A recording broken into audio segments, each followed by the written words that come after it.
do? My name is Alfred Hitchcock, and I would like to tell you about my forthcoming lecture. It is about the birds and their age-long relationship with man. It will be seen in theaters like this across the country. In my lecture, I hope to make you all aware of our good friends, the birds. Theirs is a noble history, and through it all, man has played a conspicuous part. This cave drawing is one of man's earliest sketches of his feathered friend. One can see at once the loving care with which the artist depicted his subject. The story of man and his friends, the birds, is filled with many fine examples of ways in which these noble creatures have added to the beauty of the world. Take this plumed hat from the period of Charles I. How proud the birds must have been to have their feathers plucked out to brighten man's drab life. Here we have a later model, a refinement of the first. Here man, or rather woman, thought enough of the birds to have an entire one as a decoration. It's quite dead, of course. Naturally, the egg plays a very prominent part in my lecture. Not a word about which came first, however. I don't believe in dealing with controversial matters.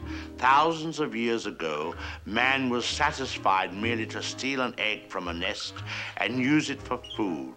Now he has perfected this process by imprisoning each hen in a separate cage and by scientifically manipulating the lights so that she doesn't fall into the rut of the old 24-hour day. Thus, he can induce the bird to reach fantastic heights of egg production. Originally, there were many varieties of birds on Earth. Some have become extinct.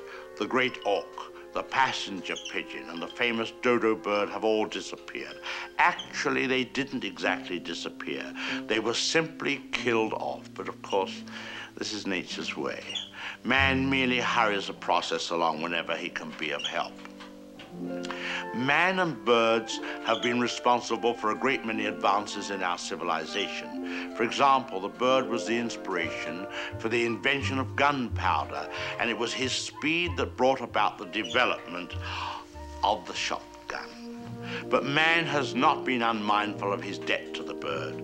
We have honored our feathered friends in many ways. We cage birds and show them off proudly in most of our zoos. And the turkey is traditionally our guest of honor at Thanksgiving. I suspect you never realized that if it weren't for birds, even some of our pastimes would suffer noticeably. Duck hunting, for example. Granted, bagging a fellow hunter can be diverting, but the supply is rather limited. I hope you don't mind if I have something to eat, but I'm rushed today. Planning the lecture has been most educational for me. I've begun to feel very close to the birds and have developed a real sympathy for our little... What was I saying? Oh yes, I've come to feel very close to the birds and have come to realize how they feel when... I don't think I'll eat just now. Hardly proper with all of you here. Surely the birds appreciate all we've done for them. Don't you? Beautiful cage, fresh water, no other birds to bother you, none of that blinding sunlight. Oh!